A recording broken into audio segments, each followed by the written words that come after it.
Hi guys, there is pressure being applied to Rishi Sunak to remove the whip from Suella Braverman, but also Liz Truss. The former for her comments which have been deemed Islamophobic, while the latter has been calling for the leader of a NATO ally to be removed from office, Joe Biden, while his opponent has called for Russia to attack other NATO allies. Truss refused to condemn Steve Bannon or even correct him when he claimed that Tommy Robinson was a hero. However, perhaps her bigger crime is that she will appoint to the House of Lords members of think tanks that advised her to support Kwasi Kwarteng's mini-budget. People who've had a part to play in the crashing of the economy and the current state the Tory party is in. Esther McVey, the so-called common sense minister, thinks it's a great idea. Have a listen.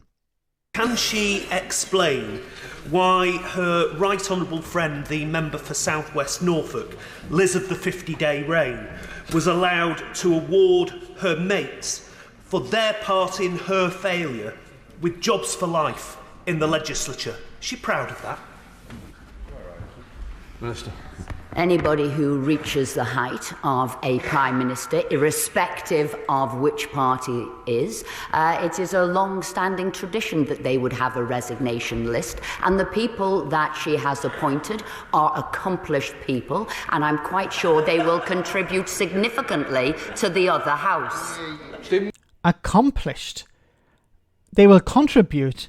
They're not accomplished. They will not contribute anything unless it's about something that would benefit them. We're talking about people from the IEA, the right-wing think tank, that advised Kwasi Kwarteng and Liz Truss to back tax cuts, unfunded tax cuts, which the markets responded with horror, which eventually resulted in Liz Truss being removed from office.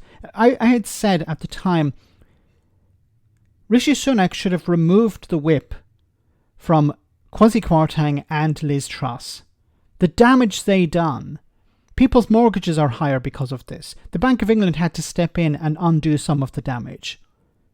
People are struggling more because of Liz Truss. And what has Liz Truss done in return? Since then, she's been gallivanting around the world trying to make more money for herself and promote herself.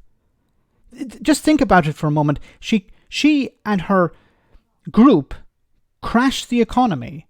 Her group of advisors, people who should be nowhere near the levers of power.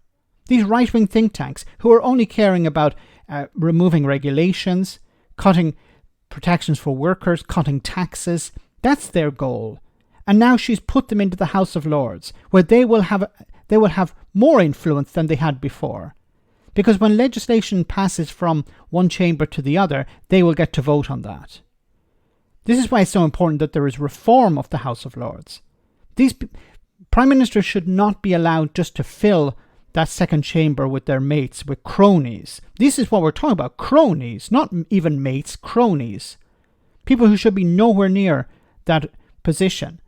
And unfortunately, they're going to be there unless the House of Lords is going to be reformed by the Labour Party, and these people can be removed in some way. But once again, these people have not accomplished anything unless crashing the economy is accomplishing something. Liz Truss should have had the whip removed from day one. Then we wouldn't even be talking about her. Let me know in the comment section, guys, what you think. As always, your comments are greatly appreciated. Thanks a lot.